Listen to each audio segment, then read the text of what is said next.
Tertúlia. Boa tarde a todos e todas. Hoje é dia 17 de dezembro de 2018, segunda-feira. Este é o verbete de número 4.700.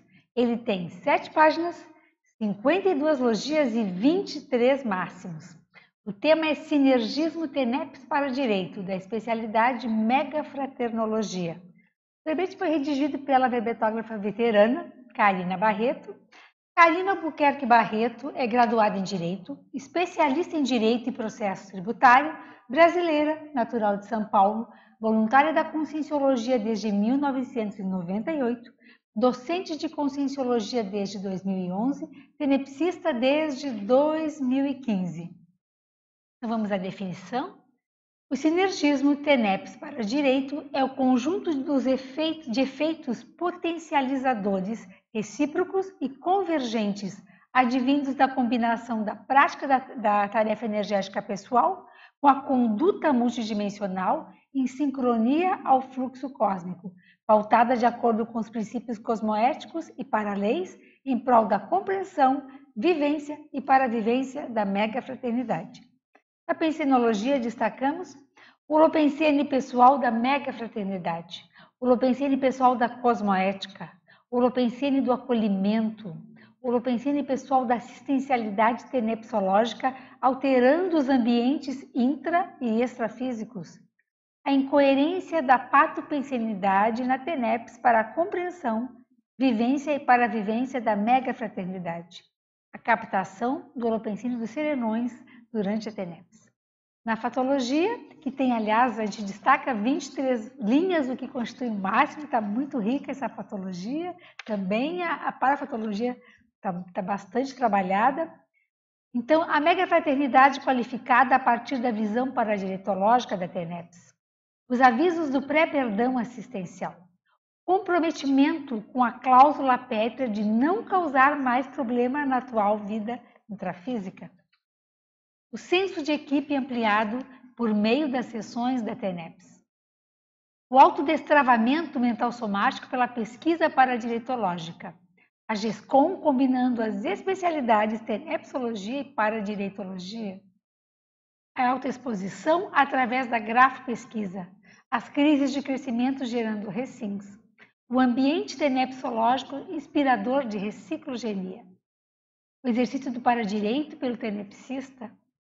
O advogado cosmoético melhorando o dia a dia dos clientes pelo emprego consciente e técnico da TENEPS e do paradireito. A recomposição grupocármica, os pedidos de TENEPS afins a questões conscienciais do tenepsista, a intraconsciencialidade parajurídica do tenepsista, a REORBIM a partir da auto-organização tenepsística.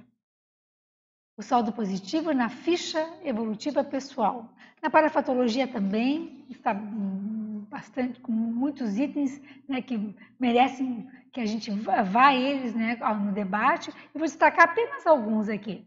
O entrosamento com o amparo extrafísico de função, possibilitando a qualificação da interassistência, a mediação interdimensional, a paracaptação de ideias originais antes, durante e após o horário da TENEPS, os puxões de orelha extrafísicas, as projeções conscientes patrocinadas durante a sessão da TENEPS.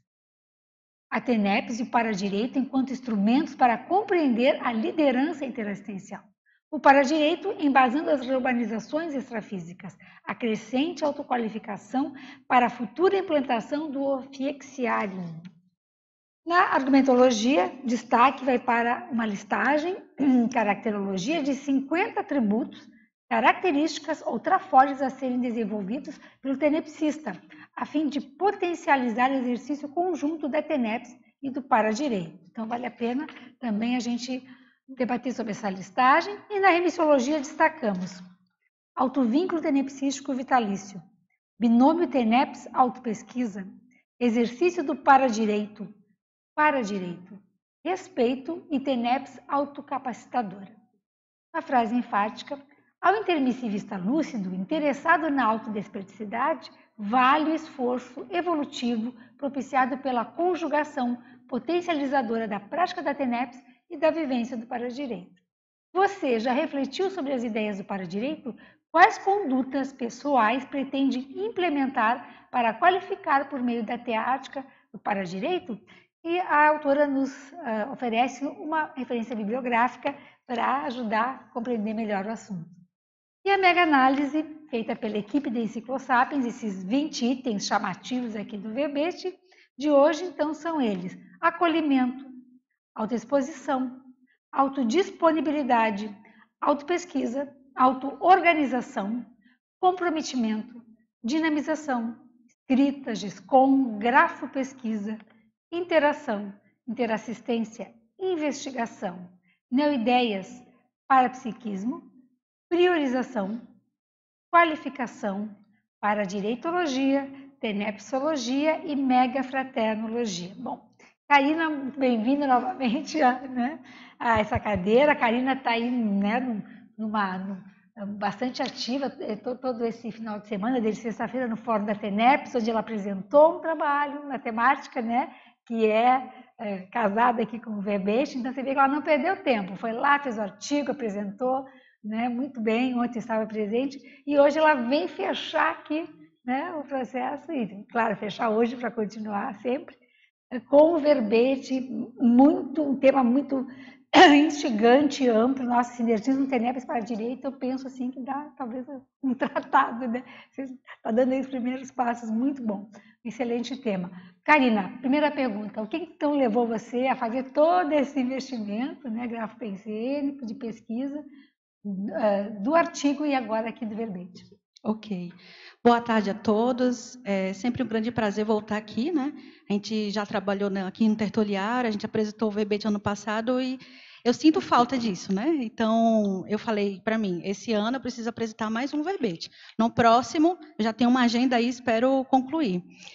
Sobre o tema em si, eu já venho há 2 anos pensando nessa temática, porque eu percebi no final de 2016, eu já estava com 1 ano e meio de TENEPS, a importância de conjuminar essas 2 especialidades.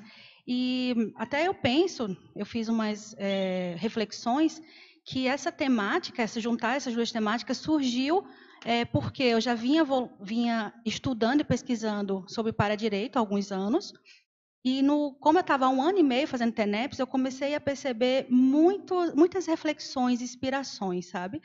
E foi na TENEPS, inclusive, que eu comecei a ter extrapolacionismos, insights, ideias diferentes. Eu digo até que seriam captações extrafísicas de ideias originais sobre a paradireitologia, algumas verpões assim específicas, Uma delas foi a questão do paradireitólogo. Eu comecei a pesquisar mais sobre esse perfil dentro da escala evolutiva. Tenho pesquisado, atualmente a minha pesquisa já faz 2 anos que eu tenho feito de uma maneira mais fidedigna, Também foi daí que eu percebi que parecia ter uma conexão do paradireitólogo com o tenepsista. Principalmente quando você começa a estudar a TENEPS, você percebe que é uma técnica assistencial, mas você precisa se disponibilizar para a fraternidade, porque chegam ali consciências de todos os tipos, consciências projetadas ou consciências, e você precisa ajudar, doar energias para um amparador, e se você tem um nível de antagonismo, de preconceito, de prejulgamento, enfim, você não consegue se disponibilizar para um amparo. Isso é no caso do tenepsista. E no caso do paradireitólogo, é a mesma coisa. Se você considerar que a gente precisa começar a atuar junto com o outro de uma maneira mais fraterna, com um olhar mais traforista, porque saber conviver é você saber olhar o outro tal qual como você. Ele tem tantos erros, acertos quanto você. E esse olhar traforista foi uma ideia que eu cheguei recentemente do significado do paradireito na minha vida. Então, foi também através da TENEPS. Não parece, eu comecei a perceber que havia uma conexão. Então, foi aí que eu comecei a pensar, se isso está fazendo efeito na minha vida, eu estou conseguindo chegar a essas ideias, não é por acaso. E eu teria uma responsabilidade de melhor atuar. Então, foi um crescendo. Em 2016, eu comecei já a desconfiar que tinha alguma coisa aí que eu podia pesquisar. Abriu a chamada para o fórum, para pesquisas para 2017, para o fórum da TENEPS. Aí eu pensei, não, então eu vou fazer esse artigo. Aí fiz um artigo sobre autorreflexões sobre o papel do paradireitólogo na TENEPS. Foi a minha primeira pesquisa combinando essas 2 especialidades. Dali, quando eu saí do fórum, já havia uma ideia de eu continuar, que era a minha linha que eu podia desenvolver por alguns anos. Então, não está acabando por aqui, né? Eu ainda estou pensando em propor aí por alguns anos temas relacionados a isso, até eu conseguir ver que eu fechei um ciclo e começar um novo, né? E aí, nesse ano, continuei, já estou com a proposta de um novo tema assim, para o próximo fórum, né, se for aceito. Então, foi exatamente isso. Eu percebi uma responsabilidade de tornar isso a público. Porque, se a gente for ver, primeiro, escrita sobre para-direito pouco existe na CCI. Você olha a revista Consciência, tem um artigo de 2006, que foi do Sebastião, posteriormente tem alguma outra coisa, mas não ligada à especialidade em si. E eu comecei a perceber que a gente precisa amadurecer essa especialidade. Então, eu pensei, vou fazer a minha parte, vou começar a incentivar as pessoas a pensarem, porque eu tenho certeza que outras pessoas têm experiências. Mas, às vezes, por questões do cotidiano, tempo, às vezes a pessoa tem uma dificuldade de escrita, inclusive, era o meu caso, eu passei boa parte da minha vida sem escrever e todo mundo perguntando, cadê sua escrita, o seu verbete? Eu lembro que em 2013 eu tentei submeter um verbete e fiquei 2 anos só tentando fazer em nada. Então, eu tinha um travamento. E até vou fazer aqui uma consideração, só uma questão rapidinha, que quem me ajudou a destravar isso foi a Marilza, ela está aqui do meu lado, né? Porque assim teve um contexto específico e ela começou a me incentivar. Karina, você é boa nisso, vai atrás, começa a ajudar as pessoas. E naquela época, no autossabotamento, 2016, não tem nada a ver com isso e tal. Mas foi com essa constância na nossa amizade que eu comecei a perceber que tinha alguma coisa. De fato, eu tinha alguma tecnicidade, seja de escrever ou seja de fazer revisão. E foi dali, foi uma insistência da Marilza, eu acho também dos amparadores, acho que teve uma conexão, né? Possivelmente. E depois disso, eu não parei mais de escrever. Mas intermediou, né, um pouquinho. Intermediou, Mas eu quero entender uma coisa.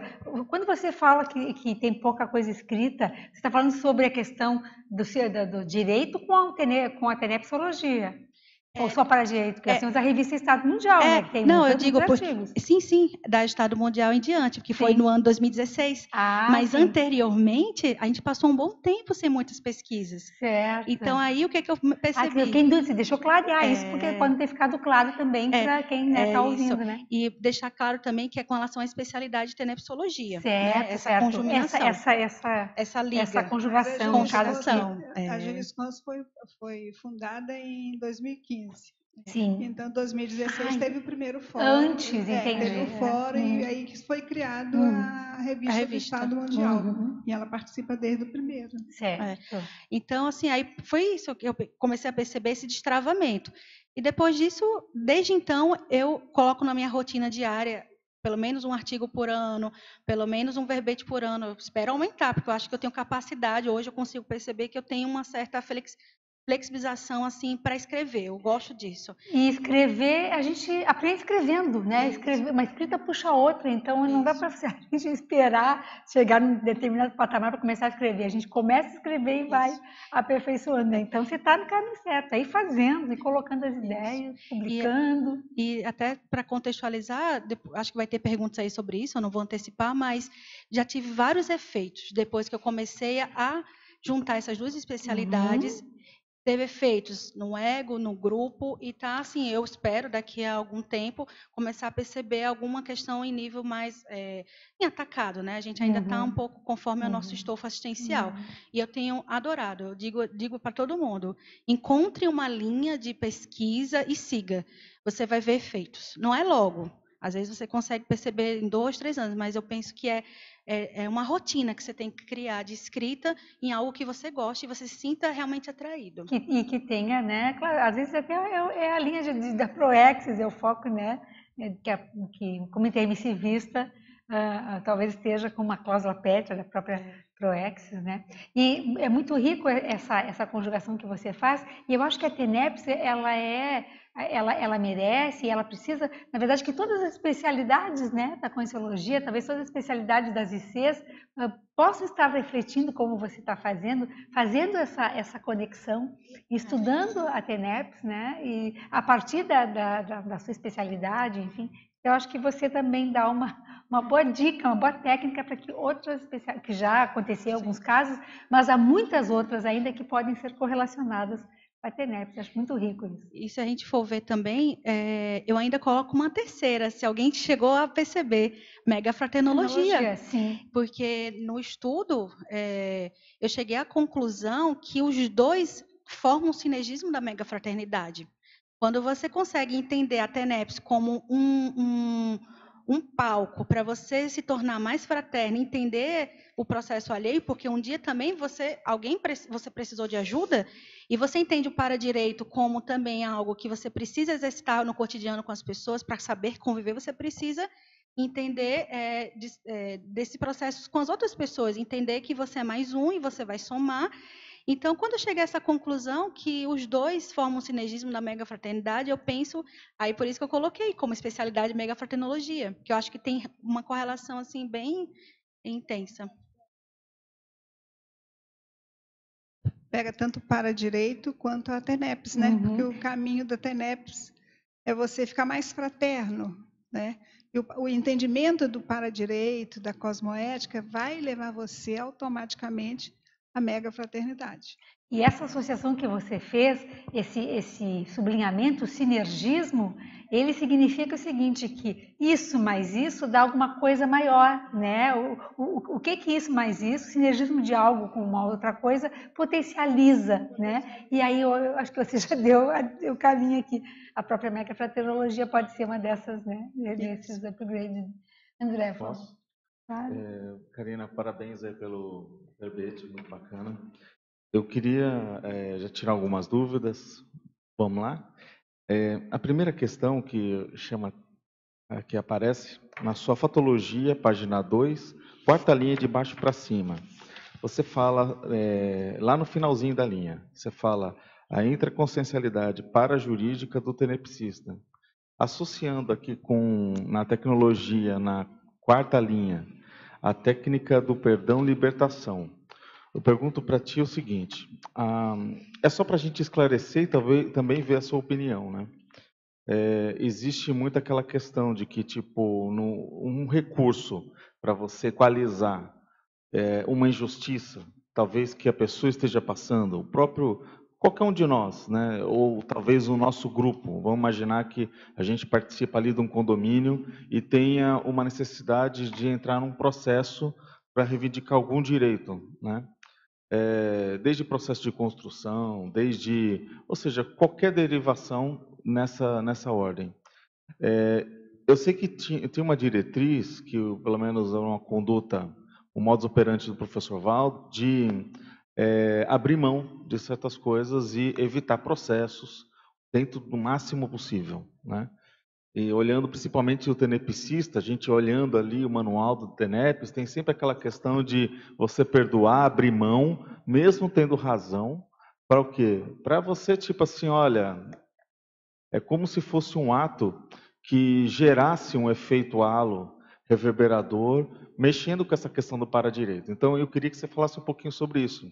Até que ponto deve-se abrir mão de uma causa, abrir mão de um processo, que você tem a razão, mas que você abre mão da razão perante um para-direito, perante o processo de sinergia do tenepsista que está nesse ciclo, assim vai. Uma pergunta, porque ainda atuo como advogada e já me vi em situações em que eu não sabia lá atrás, porque fui diminuindo, mas lá atrás eu tinha uma dificuldade de entender que ponto eu posso atuar com esse cliente, eu não vou gerar prejuízo para as partes, e até que ponto eu preciso entrar mesmo, porque o processo muitas vezes é uma reeducação. Sim. A gente tem que entender que os processos judiciais, muitas das vezes, ele pode atuar como uma reeducação para as partes, porque, como eu estava falando ontem lá no fórum, a gente vive na intrafisicalidade. E essa intrafisicalidade, a gente precisa entender que tem direitos que nos ajudam a sintonizar para o correto, naquela intrafisicalidade. E isso pode nos ajudar também a atuar em sintonia com esses princípios pessoais que vêm íncitos aí do curso emissivo. Então, ele pode nos ajudar. Mas a gente também não pode esquecer, como você mesmo falou, que muitas vezes a gente acaba entrando naquela onda do intrafísico, do direito, do processo, alguém fecha você, você já quer entrar com uma ação, ou você está numa relação familiar que não está dando certo, você quer o divórcio, mas muitas vezes o divórcio vai gerar mais interprisão, dependendo da maneira como ele vai ser atuado com o advogado, pode gerar. Então, você tem que ter um jeito para que não piore a situação das pessoas. Então, o que eu venho fazendo? Aí, agora vem a minha prática. O que tem me ajudado no dia a dia é ampliar essa conexão com o amparador. Aí, como é que eu faço? Jogo a energia, libero energia para o processo, né, do que eu estou pesquisando, estou enfrentando, coloco na TENEPS, vejo o que vai reverberar na TENEPS de insights, de inspirações. Agora, uma questão que a gente pode fazer isso tudo, que ainda a gente pode ainda desconfiar, acontece muito comigo, é se eu vou utilizar o processo para ficar por cima da pessoa. Por cima, quando a gente diz, querer ficar no processo assim, de arrogância, que conseguiu, que é o melhor. Ou seja, utilizar o processo apenas por um status, o poder, ou uma manipulação. Aí, isso sim, isso dá para a gente poder, assim, André, perceber com a pessoa qual a verdadeira intenção. E hoje a gente tem maneiras de checar a intencionalidade. Isso nós, conscienciólogos. Agora, você vê lá uma pessoa da sua família, está passando por uma situação parecida, mas ela não entende nada de multidimensionalidade, nem tem interesse.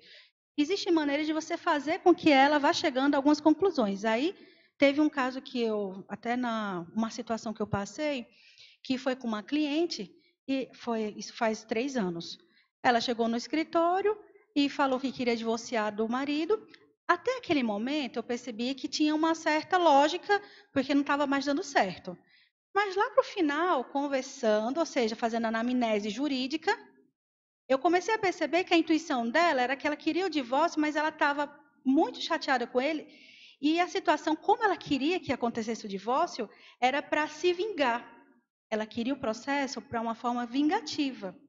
Então, aí foi daí que quando eu peguei a situação extrafísica, eu percebi um processo extrafísico com ela, você percebe no jargão da pessoa, a linguagem corporal, emocional, como a pessoa está vendo a questão do processo.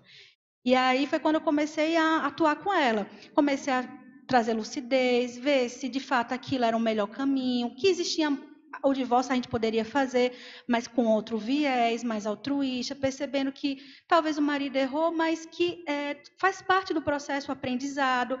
E aí essa cliente foi até interessante, porque ela não gostou da minha abordagem. Ela queria que eu passasse a mão na cabeça dela. Aí eu não quis pegar a causa. Porque naquela hora, o que eu percebi? Se eu atuasse como ela queria, eu ia gerar um nó entre eles. Ou seja, o divórcio ia estar, aparentemente, eles dois separados, mas no extrafísico não. Então, aí eu preferi me isentar. Então, são essas maneiras que eu comecei a encontrar. Eu, enquanto profissional do direito, e quando eu estou com alguém, direto as situações acontecem num contexto familiar, em que você tem que ajudar o outro a perceber, será que a melhor medida é entrar com o processo? Será que, de fato, qual a sua intenção? É para uma reeducação? Qual a sua intencionalidade? É para se vingar? Outra coisa que dá para a gente perceber, se aquele processo vai ajudar um maior número de consciências, é uma maneira. Porque hoje a gente percebe que tem processos que você entra judicial, mas não vai só ajudar você, vai ajudar toda uma comunidade, e é algo altruísta. Então, exemplos que eu poderia dar por exemplo, de abusos, a questões de direito do consumidor. Às vezes uma pessoa entra com uma ação, mas aquilo ali vai pacificar toda uma situação com todos os consumidores. Estou dando um exemplo aqui hipotético, mas acontece. E por aí vai, uma série de situações que a gente pode também observar o efeito halo, que não vai ficar só na esfera individual dos ganhos, mas também vai ter todo um ganho para uma esfera maior. Então, são algumas maneiras de a gente observar. Atendimento gratuito do SAP, que é colocar a visão para serviço de assistência paradireitológica, que é colocar a visão paradireitológica dentro da questão. Legal. Outro aspecto que você chama atenção, na própria fatologia, na página 1, segunda linha. Você coloca ali, bem mais no final, o comprometimento com a cláusula pétrea de não causar mais problema na atual vida intrafísica. Eu pergunto o seguinte, quando a gente fala na TARES, quando a gente fala de você falar as verdades, ou você publicar, ou você levar ao público uma frente que mexe com o convencional. Vamos imaginar, muitos daqui de nós saímos do IPC. Quando você bate na porta de alguém e vai falar sobre o fenômeno da saída fora do corpo, isso causa um problema, né? Tipo, pouca gente te recebe bem, às vezes não deixa você colocar o cartazete, ou seja, querendo ou não, o intermissivista, pela TARES e pela inovação, ele acaba criando problemas sem querer. Isso no passado, né, André? Porque hoje só é rede social, não tem mais cartazete, eu acho. Mas, enfim, acontecia. Mas acontecia. E outra, podia acontecer, né? Você vê o seguinte, às vezes você está lá um palestrante dando uma atividade num shopping. E às vezes é para o público em geral. Sim, e não é todo mundo que quer escutar o que você está dizendo. Uma livraria dentro uma livraria, shopping, né? Muito comum, ou seja, você lá está falando sobre verpons e que, infelizmente, a gente sabe que tem verpom que não é bem recebida. Mas isso causa problema. Tem gente que sai indignado do ambiente. Já aconteceu, já vi isso acontecer.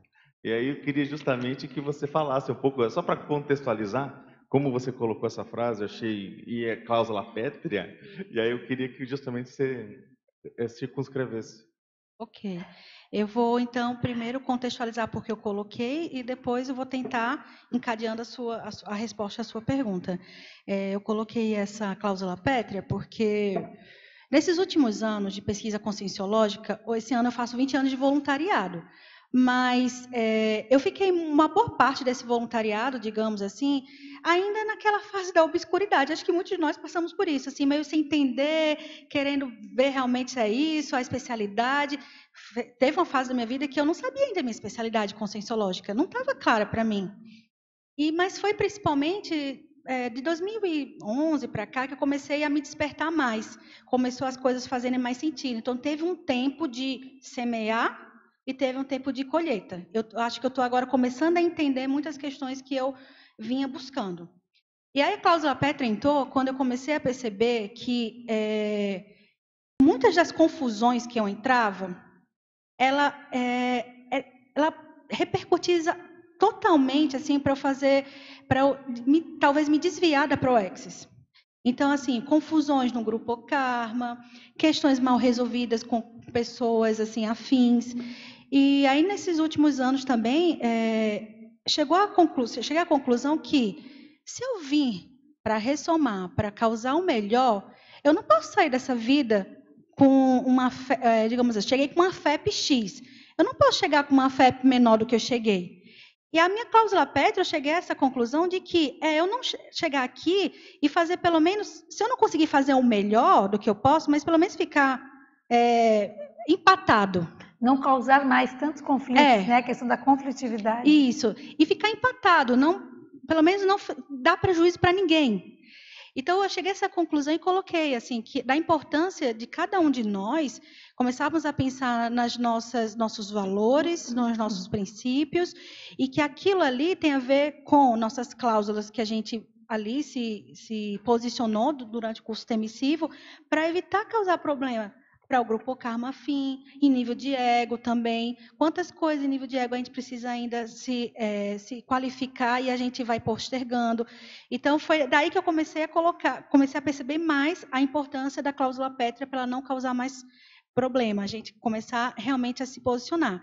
Com relação a essa questão que você coloca, eu vejo sim que, de fato, nós, enquanto emissivistas, nós temos um nível de inovação, de criatividade enorme.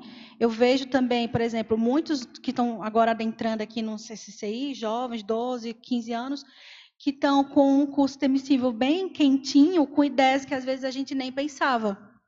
E aí, eu vou falar por mim, pelo que eu vejo do grupo afim, a gente às vezes já está com dificuldade de entender essas inovações que estão chegando agora. Muitas vezes a gente tem uma certa dificuldade porque a gente está nos parâmetros anteriores de verpões que a gente está há 20 anos falando a mesma coisa. E aí acaba que chega alguém para dizer, olha, talvez, pensa mais um pouquinho, e aí você já fica naquela dificuldade. Imagina que alguém lá de fora, que não tem nem, às vezes, acesso ou tem uma certa dificuldade em entender as verpões. Aí eu acho que uma maneira, assim, é a pessoa ver o local, de que uma maneira, qual a importância de adentrar aquela verpão em determinado grupo, perceber muito também o que acontece ao redor, os efeitos. Vou dar um exemplo assim. Você chega em determinado grupo de pessoas para falar da conscienciologia, ou você precisa, de fato, fazer um Atares. Observar se realmente é o momento adequado, se é para a pessoa correta, qual o efeito daquilo. Porque, até colocando aqui aquele polinômio, que é acolhimento, orientação, encaminhamento, follow-up. Imagina, você vai lá falar de uma verpom. Você fala, faz Atares. Você não encaminhou, você só acolheu a situação, só falou, mas não encaminhou a situação, e nem depois fez o follow-up para ver como a pessoa se situa. Muitas vezes pode acontecer um grande problema nisso. Um gap, você deu a informação a Atares, mas depois você não acompanhou o processo da pessoa. Às vezes é necessário, dependendo do contexto. E aí a pessoa fica perdida. Então, ou seja, a Atares não foi bem, não foi eficaz. Ela pode ter sido eficiente, porque ela chegou, mas ela não foi eficaz porque depois pode ter acontecido um problema. Então, eu penso que a gente tem maneiras de não causar problema, pensando nas formas, na nossa intencionalidade, a quem, momento apropriado. E uma maneira também, que eu vou falar por mim, que eu tenho percebido muito esse ano, principalmente, é a gente realmente exercitar o parapsiquismo. Eu sei que é clichê a gente falar autopesquisa, parapsiquismo, mas não tem outro caminho, a não ser a gente começar a ter cosmovisão da situação. Eu acho que o Valdo, pelo que eu percebia, era isso que ele conseguia. Para uma pessoa, ele fazia uma tarefa diferente da outra, não tinha resposta correta, a gente não podia colocar como uma fórmula de bolo as respostas que ele dava, porque era totalmente singular. Por quê? Porque, ao meu ver, tinha o processo parapsíquico, não tem para onde. O parapsiquismo faz com que a gente consiga analisar não só um intrafísico, mas a gente consegue perceber todo um enredo existencial, multidimensional, multiexistencial, e eu acho que é aí que a gente consegue acertar mais. Quando conseguimos chegar a esse alcance, mas é o caminho, né? Eu acho que a gente ainda precisa trabalhar bastante. Só para completar nessa questão, é porque se a gente for ver assim, o papel, às vezes, do próprio intermissivista, da condição de um determinado contexto, que você tem que se posicionar. Porque tem aquele processo que a gente estuda, que é o fio da navalha do ser desperto. Que às vezes vai errar, às vezes vai acertar. Ele vai verificar depois o resultado. Mas tem o processo da impactoterapia, tem a condição de, muitas vezes, naquele contexto do grupo, ele falar, isso está errado. Isso. Não é? Ele mostrar o seguinte, olha, discordo, não é? Ou seja, não importa, se todo mundo está indo para aquele lado, eu vejo que não, vou ter que ir para aquele e vou mostrar o porquê eu estou indo para aquele lado. Então, é isso que eu estou chamando a atenção, que dentro de um processo é interessante falar, porque você deixar registrado, porque dá uma sensação que, não, eu estou aqui pensando no para-direito e tudo mais, então eu vou ficar naquele processo zen, né? Porque tem aquelas filosofias que a gente for pensar, o nosso passado meio que oriental, tipo, não, olha, anticonflitividade, aí tô lá, né, zen, o mundo tá, tipo, o cara vai passar com o trator em cima de você, zen, não, você tem que ir lá, levantar, pô, isso aqui tá errado, é o meu direito de estar aqui, é isso que eu estou chamando a atenção, que isso cria o problema, mas é que o problema veio, você, pelo teu nível evolutivo, você enxergou o problema e, de alguma maneira, manifestou o seu direito, né, o para-direito daquele grupo. E isso cria problema. Eu concordo totalmente com o André que ele está falando. Eu acho que tem momentos de você bater na mesa e tem momentos que você tem que calar. E aí, o que eu tenho utilizado, eu falo para vocês aqui, ficou muito claro para mim, principalmente nesses dois últimos anos, do desenvolvimento parapsíquico, para eu saber se é um momento mesmo, porque muitas vezes eu ia na intuição. Às vezes acertava, mas eu já errei muito de falar no momento errado, de ter acoplado com a sede não com amparo, ou com o guia cego eu achava que era amparador. E eu falava a palavra que assediava todo um grupo. E como também ao contrário, também de achar que não vou falar não. Quando eu falava, o negócio virava outra coisa. E aí eu cheguei uma época a pensar, por que às vezes como é que eu posso melhorar essa situação? Porque eu estou muito intuitiva. Tem horas que eu acerto, horas não. Tem horas que eu poderia ter falado, me posicionado, e eu não consigo saber depois o resultado, porque eu não me posicionei, aí nem posso dizer qual foi o efeito. Mas fica uma sensação de dever mal cumprido, ou de uma situação que você poderia ter melhorado. Como também ao contrário, poxa, falei aquilo, me posicionei, não era o momento adequado. E aí o que eu tenho utilizado? Parapsiquismo. E tem a máxima, né? Na dúvida, abstenha-se. E outra coisa que ajuda é a gente ouvir um pouco mais, né? Ouvir mais antes, né, de às vezes falar tanto, né? Você falou, o ouvir mais é você ouvir os amparadores. Ouvir no sentido amplo. Ouvir, isso é parapsiquismo. Então, eu não lembro onde tem, se é na ortopensata, mas tem que procurar. O Valdo falava, quer entender para direito? Entenda parapsiquismo. Quer entender a conscienciologia? Parapsiquismo. Não vale só para direito, né? Vale para toda a conscienciologia. Oswaldo, está na frente? Fabiana, por favor. Posso? Claro. Karine, parabéns pelo verbete. Obrigada por trazer essa associação entre TENEPS e Paradireito. E eu queria que você me ajudasse a refletir. Você trouxe conceitos extremamente impactantes e fortes aqui, profundos, né? E eu queria que você me ajudasse a refletir sobre a página 1, em atributologia, né? Você trouxe aqui, na questão do atributo, um conceito que eu acho bastante profundo e difícil até de ser compreendido nas entrelinhas, que é a megafraternidade, né? Então, até a fraternidade, ela já é algo complexo quando você entra nas entrelinhas, né? Uma mega fraternidade ainda mais. E eu queria que você me ajudasse a refletir sobre o ponto da mega fraternidade e essa associação importante que você faz como paradireito. Ok. No início da tertúlia, eu comentei como eu cheguei a essa ideia das duas especialidades, né? E quando eu comecei a estudar a TENEPS, a gente vê, acho que muitos daqui são tenepsistas, vão concordar, a gente percebe que a gente tem que ter um nível de assistencialidade com o outro. Essa assistencialidade passa por a gente acolher. E esse acolhimento exige o quê? Um nível de você não prejulgar, você não ter preconceito, você entender o processo do outro, você ter compreensão. Para mim, isso é fraternidade. Tem outros nomes que a gente pode dar, mas isso tem um nível de fraternidade. Quando a gente pensa no paradireito, a gente pode pensar por vários caminhos, mas um deles que eu consigo perceber é que a gente precisa saber conviver com o outro. Saber conviver é você saber que aqui, cada uma dessas pessoas que estão aqui tem trafores e trafares. E a gente precisa saber o quê? Nos associar a essas pessoas levando pelo trafor. Paradireito levando pelo trafor. E foi daí que eu comecei a perceber, se a TENEPS exige de mim um nível de fraternidade, e se o paradireito também exige que eu entenda, pelo menos que para conviver com o outro, eu tenho que aumentar meu nível de fraternismo, aí foi quando eu comecei a perceber que existia uma certa sinergismo da fraternidade entre eles.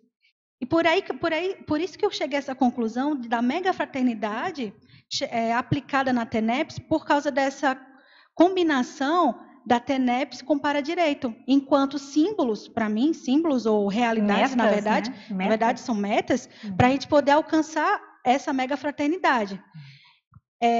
Hoje, se a gente for aplicar um autoquestionário, o nosso nível de fraternidade, às vezes a gente ainda está bem aquém na fraternidade.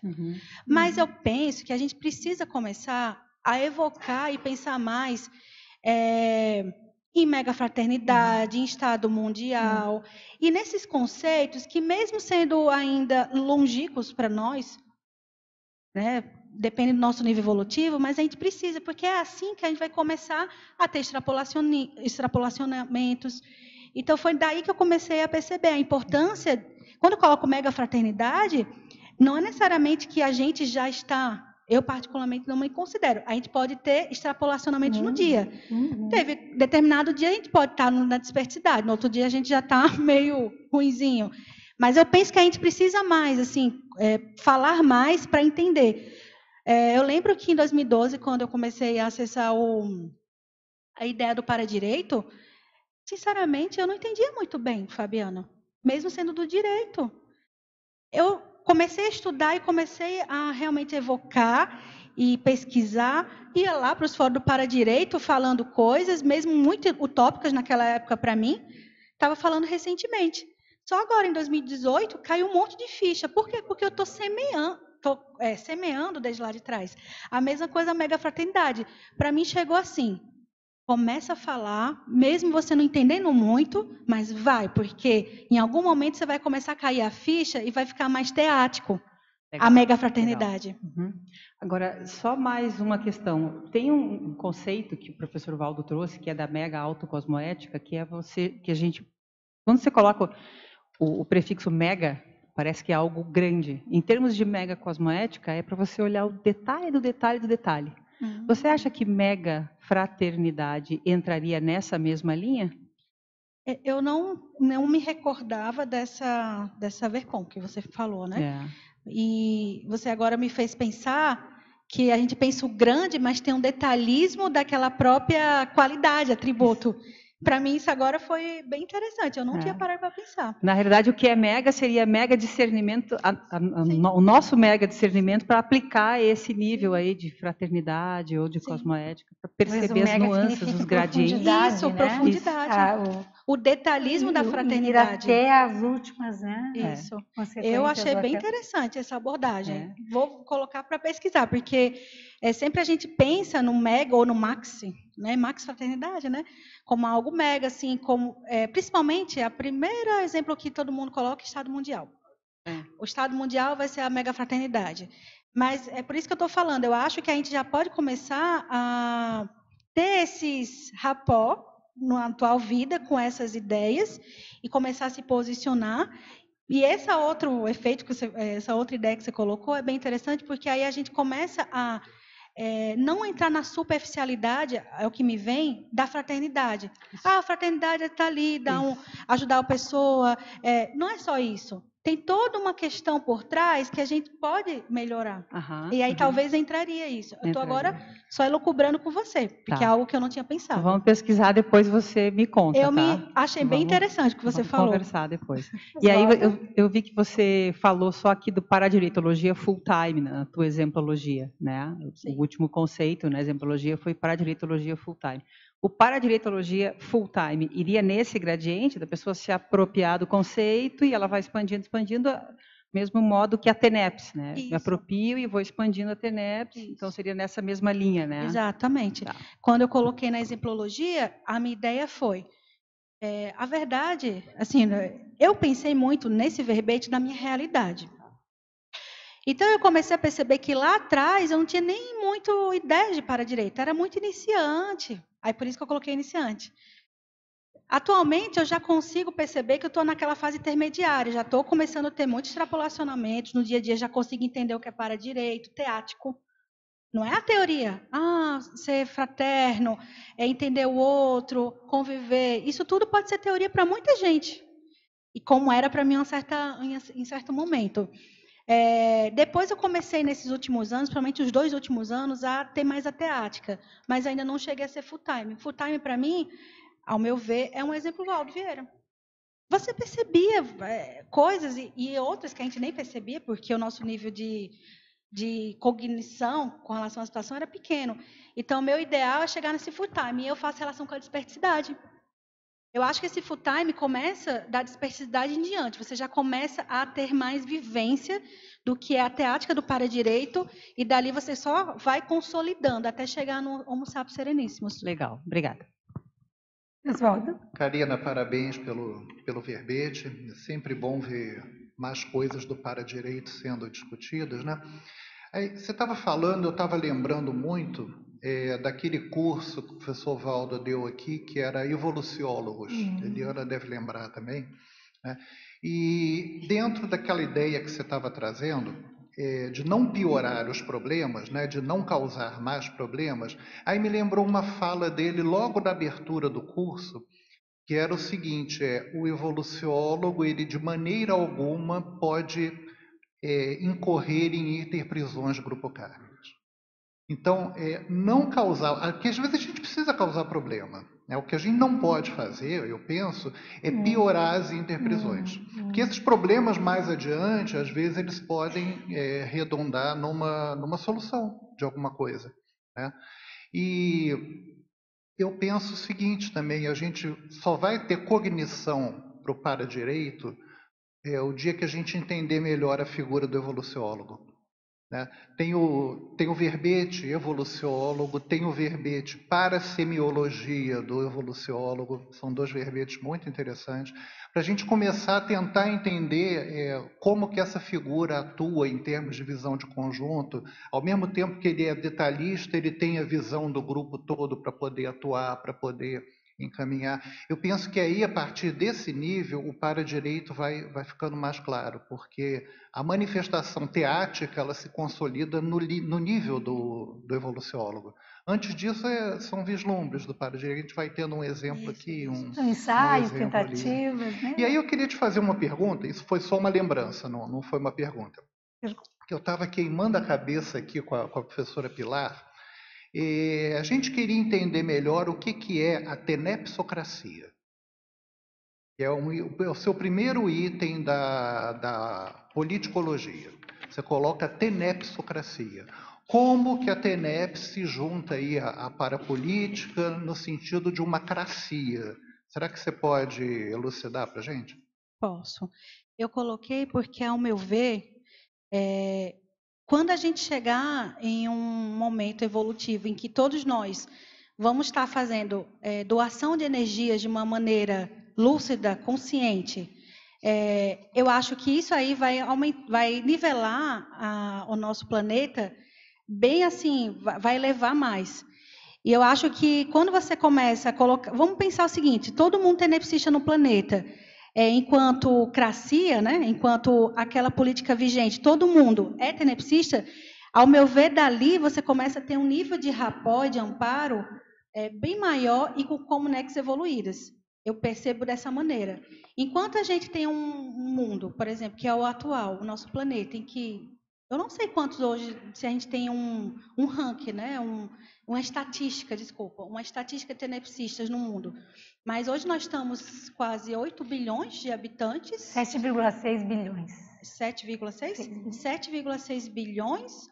Olha, se for 1% de tenepsistas, eu acho que é muito, né? Eu acho que não chega a isso, né, gente?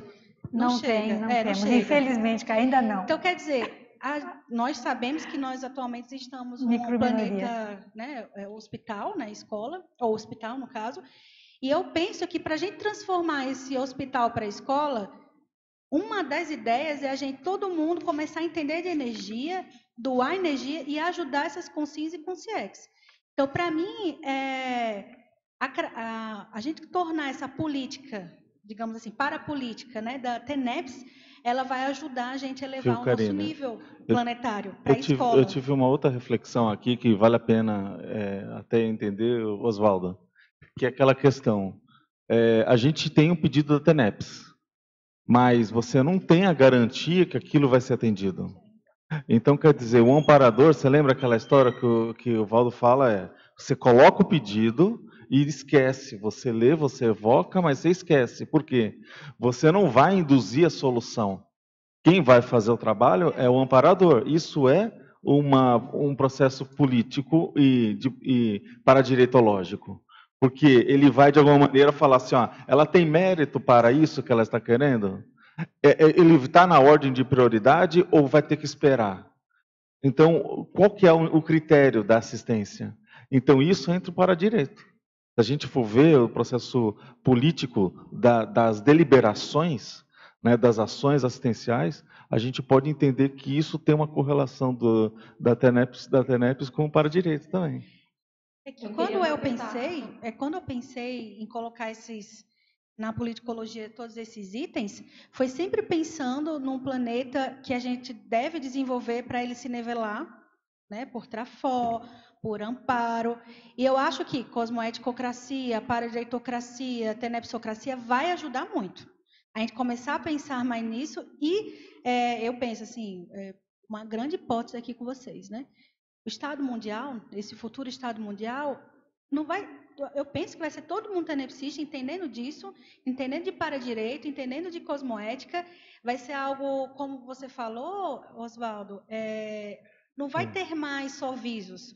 Vai ser de algo mais teático, todo mundo já vai estar fazendo full time. Viu, Karina? Tem uma questão que eu acho interessante, esse processo da TENEPS, que eu acho que é legal de discutir, né? Já que você trouxe esse sinergismo, porque não é igual lá aqueles cartazetes de pai de santo que a gente vê por aí, fala assim, traz o amor perdido em 5 dias, ou 3 dias, né? Então, quer dizer, o pedido é quase uma ordem, não é? Ou seja, foi delegado uma ordem em que a pessoa vai voltar em 3 dias. Então, quer dizer, isso é o guia cego. É isso que é interessante. Não há para-direito, há um cruzar de para-direito, né, de direitos e há uma determinação. Quer dizer, isso é assédio, não é? Então, quer dizer, olha só como que é interessante, talvez realmente trabalhar essa ideia do para-direito e a TENEPS, porque ela é bem avançada. É bem legal. Eu queria dar um pitaco na questão da tenexocracia, né, que você perguntou em para-direito. Se pensar em termos de regimes de governo, né, a democracia é um regime de governo que a gente, dentro do direito, da política, né, é o mais avançado, vamos dizer. E o que a cracia aí, vamos dizer, permite, né, nessa questão? O máximo de conjecturas, né, de circunstâncias, né, Karina, me ajuda aí, vê se é isso, o raciocínio, em que todo mundo pode se manifestar, né, dar a oportunidade das pessoas se manifestar, ou seja, o livre-arbítrio, né, o primeiro pilar lá do para-direito da cosmoética. Isso é um estágio, né, vamos dizer assim. Aí agora já temos a liberdade de nos manifestar. Então, a partir dessa liberdade, da maturidade do livre-arbítrio, a gente escolhe fazer TENEPS. Então, na hora que a gente escolhe fazer TENEPS, a gente quer se melhorar, né? Quer usar a fraternidade como um pilar, vamos dizer, da nossa manifestação, e isso vai acabando com os conflitos internos, né? Mas isso não acaba com os conflitos externos, né? Aí que entra o para-direito. Então, se você está numa posição de harmonia, de tranquilidade para melhorar as TENEPS, você vai conseguir promover um ambiente, né, de harmonia, de manifestação das pessoas e vai promover a reconciliação. Então, é a tenepsocracia a partir desse olhar, né? Quer dizer, você vai criar um regime de governo, vamos dizer assim, onde os governantes, os líderes, os liderados, eles estão com foco no quê? Em ajudar, né? Em assistir, em fazer essa reconciliação, né? Não é mais ou menos nisso assim que você pensou, Karine? Eu pensei aqui no exemplo, vamos colocar bem pequeno. Tem determinadas instituições da Conscienciologia que determinadas funções só TENEPS. Só pegar esse recorte de que, da mesma maneira que determinados grupos a gente precisa ter uma determinada condição por causa da assistência que você vai fazer, necessita ter esses requisitos, ao meu ver, colocando isso para algo maior, não só desse recorte de um determinado grupo, eu penso que daqui a algum tempo a gente também vai conseguir, todo mundo, em algum ponto, entender a importância da cosmoética. A gente vai entrar nesse processo de ter vou até colocar como ela colocou, um sistema de governo em que já pense sobre isso, né? Que já pense também da importância de todos nos nivelarmos para ser tenepsista. Quando a gente fala tenepsista, é uma ideia hoje. Pode ser que daqui a 1.000, 3.000, 5.000 anos seja outra técnica. A gente não sabe. Tudo vai se transformar. A ideia é que a gente, né, verpon é verdade relativa de ponto, que a gente melhore cada vez mais. Quando a gente fala tenepsista é hoje, mas eu penso que cada vez mais outras técnicas vão surgir e a gente vai cada vez perceber a importância de se nivelar por essas outras condições maiores. E aí eu acho que é um sistema maior em que a gente vai conseguir tornar, né, esse planeta em hospital para a escola. Ô, Karina, você falou aí em sistema maior, né? Tá funcionando? Tá, fala bem pertinho. Tá. Você falou aí em sistema maior, aí eu lembrei, o segundo estágio seria a fiexocracia. Legal, Gostei. né? Não tinha pensado, mas é interessante. Eu não tinha parado em né? infodexcracia. Não tem, eu olhei. Por Mas é porque incrível... você falou agora, né? E é Eu não sei interessante se que tem quando esse você item falou já na agora, enciclopédia. quando ela falou agora, ofiexocracia, no verbete, pessoal, tem aqui, porque, como eu falei, o verbete é muito em cima do que eu pretendo, né? E do que eu percebo também de pessoas. Está lá no final da parafatologia. Acrescente você autoqualificação para futura implantação do ofiexário. O Isso, fiexário, pessoal. Mas agora, tirando pelo que você falou, parece que já estava a ideia ali. Fui eu que falei, não. Você Muito que bom. falou no Gostei. estágio maior da tenepsocracia, Sim, aí eu falei, Socracia. ofiexocracia. E, de Ou seja, repente, o Estado Mundial se consolida, porque já vai ter colonização, né? Porque o Valdo falou que só o Estado Mundial, só quando começar a tiver ter colonizar outros colonização planetas, norte, né? E você agora me fez pensar, já pensou um ofiexário? Já pensou um ofiexário do planeta todo? Agora você me fez extrapolar aqui, estou gostando. Gente, vamos atender um pouco os técnicos, depois nós voltamos, que está muito bom aqui, mas segure as perguntas aí, porque eles também querem participar. Nosso amigo de Curitiba, nosso teletertuliano mega assíduo, já que a gente está falando em mega, né? Ele é mega assíduo. Betógrafa Karina, estrangeirismologia, página 1, terceira e quarta linhas. Poderia falar mais sobre o funcionamento da startup evolutiva do maximecanismo multidimensional interassistencial? Como podemos entendê-la como sendo ligada ao fluxo cósmico? Sim, sim. Quando eu coloquei, eu pensei o seguinte, sempre teve aquela ideia, né, de nós sermos mini peças, né? E a gente sempre se esquece que essa mini peça, tudo que hoje a gente faz, ela repercute, tem um efeito halo, tem um efeito borboleta em qualquer outro lugar do planeta. Nessas discussões recentes, inclusive do Fórum da TENEPS, a gente chegou a fazer algumas hipóteses lá no campo que teve uma dinâmica. Até que ponto eu, enquanto mini peça, numa TENEPS lá nos cafundós, desculpa, nos cafundós de Judas, vai repercutir lá numa situação de um governo da Ásia, ou de um governo lá da China. Então, a gente fez essas reflexões naquele momento. Alguns resultados, né, dessas percepções, a gente chegou ao seguinte, que enquanto mini peça, a gente pode não ter sido o pivô daquela mudança de uma sociedade, de um governo, de situações diversas que acontecem no planeta. Mas a gente, como mini peça, nós somos parte de uma equipinha, de uma equipex. Então, eu sou um elemento que, se eu funciono bem nessa engrenagem evolutiva, que é essa maximecanismo, isso vai ajudar o quê? A engrenagem como um todo funcionar. Do mesmo modo que, se eu não funciono bem, se eu tenho má intencionalidade, se eu não me posiciono, ou se eu sou inconsciente a esse maximecanismo, isso também repercute a essa grande engrenagem, ela não funcionar tão adequada. Ou seja, no final das contas, todos nós, vamos reusar os serenões, somos tão importantes nessa engrenagem, que é o maximecanismo. Então, se a gente está mais em consonância com esse fluxo do cosmos, ajuda não só o nosso planeta, mas como o cosmos como todo, o universo, né? Porque aqui a gente está falando não só em termos de planeta, nem de cosmos, mas de universo, de algo maior, ou de outras realidades que a gente nem consegue ainda conceber. Então, foi nesse pensamento que eu cheguei a essa ideia muito original, bacana, startup hoje, né? Na fatologia, ainda nosso amigo de Curitiba, página 2, 13ª linha, quais as suas dicas para melhorarmos nossa conduta paradireitológica no dia a dia, além da TENEPS que já fazemos? Ótima pergunta. Eu comecei a pesquisar e entender mais de conduta paradireitológica foi por volta assim, de 2015, porque eu participei da fundação da Juriscões, então lá a gente tinha algumas atividades e foi bem interessante porque ter ficado nesse movimento de estudar, comecei a perceber também que no dia a dia a gente às vezes tinha muito assim alguns clichês. A conduta paralitológica só é a fraternidade, a conduta paralitológica é só o respeito ao outro. Mas a conduta paralitológica é muito mais do que isso. É a gente poder se posicionar de uma maneira cosmoética, é a gente ter uma lisura pensênica. E uma das questões assim que a gente pode melhorar no dia a dia é a nossa pensenidade.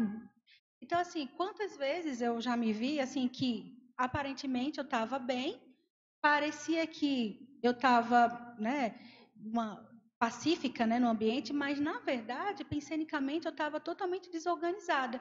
Então, a conduta parasitológica minha, a pensenidade, ela não estava coerente com a verdadeira realidade dos fatos, né? Então, a maneira de a pessoa começar a ampliar e ter condutas melhores de para-direito é começando pelo pensene. É tendo uma ortopensenidade, é ter uma lisura pensênica, é a pessoa ter uma organização mental. Eu até coloco aqui na caracterologia, a linearidade pensênica foi algo que venho percebendo um grande efeito pessoal da linearidade pensênica. A auto-organização, né, que também eu coloquei. Você coloca 50 itens, né? Lisura pensênica, eu penso que também é um outro tipo de exemplos, né, para a gente dar nessas condutas. Tem uma série aqui, higiene mental, a saúde moral, que é esse equilíbrio da nossa moralidade. Então, assim, são ideias para a gente começar a aplicar, mas tudo começa pela pensenidade. Porque, é como eu estou falando, você pode ter tido uma atitude, uma conduta que aparenta ser coesa, mas se a sua pensenidade é outra, é totalmente coerente. Então, aquilo ali não é fiel, não é coerente realmente a sua realidade. Então, eu diria para essa pessoa assim, que comece a buscar, primeiro na pensenidade, essa busca por entender e melhorar as condutas pessoais. Adriana, quer fazer pergunta? A gente vai fazendo Estou na fila. bate-volta. Karina, é bom falar, né, desse assunto? Está muito contra verbete, né? Ó, na página 2, eu não fiz essa correlação primeiro, não, mas eu fiquei pensando aqui, a partir do que você está colocando, e você pensou, eu não achei aqui ainda no verbete, mas pode ser que esteja. Ah, tem ali na binomiologia, ó, achei. A última linha você botou binômio Reurbin e Reurbex, né? Aí era justamente a minha pergunta, qual a relação, assim, detalhe um pouquinho mais o que você pensou em relação da reurbanização, né, e o sinergismo aí da TENEPS, do tenepsista, né, a atuação do para-direito em si e a reurbanização. Ótimo. Eu pensei que foi numa realidade que eu comecei a perceber foi na realidade lá pessoal. Que a reubin é o quê? A reurbanização intrafísica, né? Essa reurbanização intrafísica, a gente, quando começa a estudar a reubanologia ou para-reubanologia, a gente pode ver do critério mínimo ao critério máximo. Para mim, o que é critério mínimo ou pequeno? É você começar na sua reurbanização intrafísica do lar. Então, o tenepsista, né, eu comecei a perceber que desde que eu comecei a fazer TENEPS, teve uma reorganização do lar, estou falando agora em nível elementar, tá, pessoal? Pequeno, simples. Ele começou a ter uma organização e eu comecei a perceber a importância de essa reurbanização, ela repercutir totalmente na TENEPS. Então, a organização da questão doméstica, a questão de organização dos livros, a reorganização dos bagulhos dos bagulhos energéticos, porque eu ainda percebi que tinha. Então, essa reubim começou assim. Isso eu estou falando de uma maneira bem elementar. Aí, quando agora eu mudei para Santa Catarina, o que eu percebi? Desde que eu cheguei lá, eu e meu duplista, a gente começou a perceber na região, no bairro onde a gente mora, uma reurbanização intrafísica na região. Não estou falando que foi a gente. Mas, se eu sou mini peça, eu posso estar repercutindo de alguma maneira, como meus vizinhos. Reurbanização do bairro. Começou a chegar pessoas de culturas diferentes, porque eu moro num lugar que é eminentemente alemão. E tem uma pessoa que vai nas nossas casas falar sobre saúde, e ela falou, olha, desde vocês chegaram aqui, chegou um monte de gente da terra de vocês, do Nordeste, que é no meu caso, né?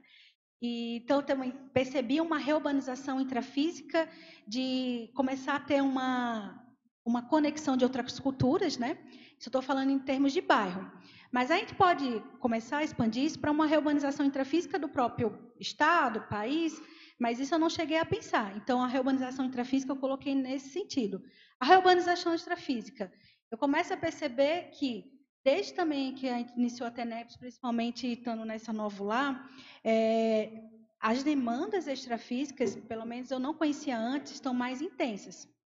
quando eu falo urbanização extrafísicas, é você perceber insights, é você ter ideias. Estou tendo bastante, nessa época, muitas projeções conscientes, e depois eu vou conversar com o meu duplista, ele também está tendo flashes de um determinado contexto que a gente está vivenciando extrafisicamente de um determinado grupo. Que está havendo um certo, digamos assim, desdramatização de situações, principalmente em culturas que são mais enraizadas, tradição, processo do fechadismo, e a gente está percebendo que o negócio está ampliando. Eu não sei se a TENEPS, o fato de a gente chegar nesse bairro praticamente eu não posso afirmar isso, mas parece que nós somos os únicos tenepsistas nessa região. E eu ia te perguntar, talvez vocês sejam da cidade. Tem outros tenepsistas na cidade? Não, não tem. Mas isso eu não posso afirmar, que vai claro, que, né? Mas enfim, mas né? parece que nós somos os únicos, de 30 mil habitantes. A rede se forma de uma maneira, já interfere no entorno, Isso. Não tem como. Na Todo região... tenepsista interfere no entorno. Isso. Né? Aí a gente está começando a meio que despertar, sabe? Que já começou a ter uma reurbanização intrafísica, partir um pouco de nós, porque a gente tinha que ter um processo de intrafísico para sustentar isso. Depois começou a gente está percebendo repercutir no bairro. Depois a gente começou a perceber que a gente somos os únicos, parece tenepsistas, e ainda está tendo essas projeções, um nível assim bem forte de atenção a um grupo extrafísicos específicos da região lá. Uhum. Só para vocês terem ideia, a região, o intrafísico dela é o seguinte: alemães, agora chegou descendentes de alemães. Descendentes, né? Muito haitiano chegou e nordestino. Como tem acontecido. Então tá bem interessante, sabe? E quando a gente tem o processo extrafísico, a gente percebe que está havendo uma mudança extrafísica lá. E eu vou dar um exemplo. Como a gente pode confirmar? Agora vamos para os indicadores, né? Que talvez está tendo uma reurbanização intra-extrafísica. Cultura. Se eu for falar de 2, 3 anos atrás, que é o caso do meu duplista, que me comenta, ele morava lá mais tempo do que eu, o pessoal era aquela cultura e linguagem, que é um idioma que é o alemão ou os dialetos. Uhum. Atualmente, o pessoal está começando a não falar mais tanto e está tendo uma interculturalização, porque os haitianos chegaram e eles falam, ora, francês, eu não sei agora a outra língua que eles falam, mas eles falam uma outra. Mas está tendo essa comunicação. Porque vocês imaginam, há 2 anos atrás, esse povo chegando, como eles se comunicavam? Era uma dificuldade, entende? A gente conversa com algumas pessoas, havia dificuldade. E hoje, o pessoal encontrou, claro, na língua portuguesa, um ponto de interseção para conversarem, porque precisa conviver. Exigir um abertismo, né? Então, meu principal indicador de que está havendo uma reurbanização extrafísica é exatamente pela quebra do idioma, não está sendo falado só um idioma, está havendo uma aceitação, porque na cidade, porque é ótimo, né? Enquanto cultura e povo essa cidade é muito boa, sendo que a gente sabe que quando tem as tradições há uma certa tendência de rigidez, mas não, está havendo uma flexibilização. Então parece que está havendo uma certa ajuda de amparo para que haja essa conexão entre culturas diferentes, de nordestino, de povos diferentes lá. Então, está sendo bem interessante a gente observar esses fatos. E o que isso ajuda? Ajuda a questão de para-direito, que a Adriana falou. Se a gente considera o para-direito como uma técnica de convívio, a gente está começando a entrar no convívio maior com os outros. Porque a gente porque conviver com os mais afins é fácil. Conviver com pessoas diferentes é mais difícil. E o para-direito é exatamente a gente saber conviver com qualquer consciência. Desde a consciência intrafísica, a consciex, desde uma consciência de um planeta para o outro. A ideia é essa, que a gente amplie, né? Nosso nível de convivência de para-direito. E eu estou notando ali alguns vislumbres de que o povo está começando a entender melhor da importância dessa diversidade cultural, da importância em saber conviver com outras pessoas.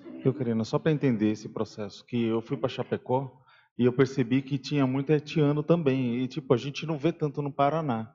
Tem algum processo específico que está acontecendo em Santa Catarina que está favorecendo esse processo, essa interculturalidade? Eu vou dizer porque eu cheguei recentemente, faz 8 meses, mas o que o meu duplista comenta é que essa região, é o Vale Itajaí que a gente mora, né? Tem várias cidades, é uma região, não sei se chega a Chapecó, não chega não, mas a região do Itajaí ela é bastante rica em oportunidade de trabalho. Mas aqui eu estou vendo assim, se for pelo lado intrafísico, é trabalho, mas não é isso, gente. O negócio é maior. Não é só isso. Não é só o Exatamente, intrafísico. é isso que eu quero entender. Se tem alguma mas esse aspecto é política. importante, porque isso está acontecendo no Rio Grande do Sul, na Serra Gaúcha, que é uma região também com bastante indústrias. Esse movimento mais também está acontecendo lá?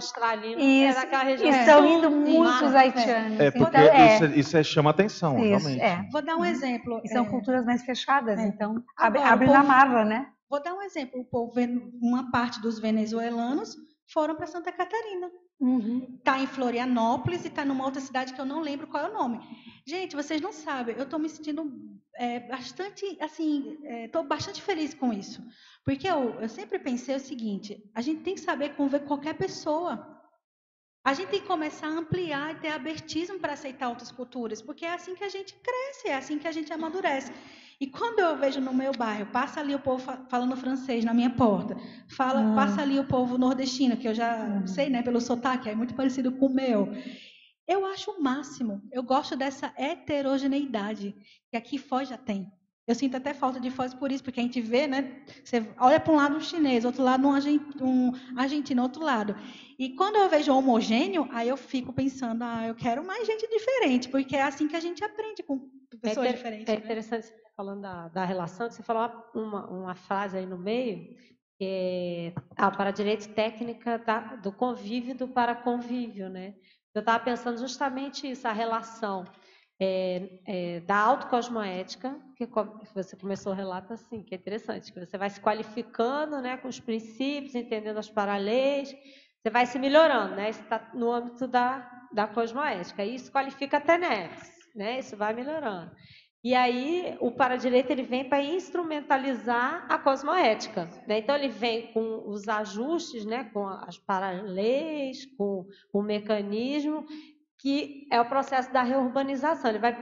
Você vai promovendo um ambiente melhor, né? Um ambiente mais harmônico, mais universalista, cosmoético. Preparou o ambiente. Aí vem a articulação lá dos orientadores que o Oswaldo estava falando, né? Dos evoluciólogos. Olha, o ambiente está bom, o pessoal está sustentando, tem qualificação. Pode começar agora, né? A colocar mais consciências para elas aprenderem a conviver. Aí é o mecanismo de paradigma, que você falou, a técnica do convívio. E como tem muito alemão, né? Alemão é muito sectário, né? É certo. Fica fechado, uma cidade pequena, né? E agora está abrindo outras frentes a partir de você, que é nordestina, né? Moreninha, não é aquele brancão do alemão, né? É muito interessante, é muito legal. E tem o holopensene universalista, né? Agora eu queria voltar, só um minutinho. O Oswaldo falou do evoluciólogo. Eu posso estar enganada aqui, me chamou muita atenção quando eu reli pela 1000ª vez o verbete do Valdo para direito.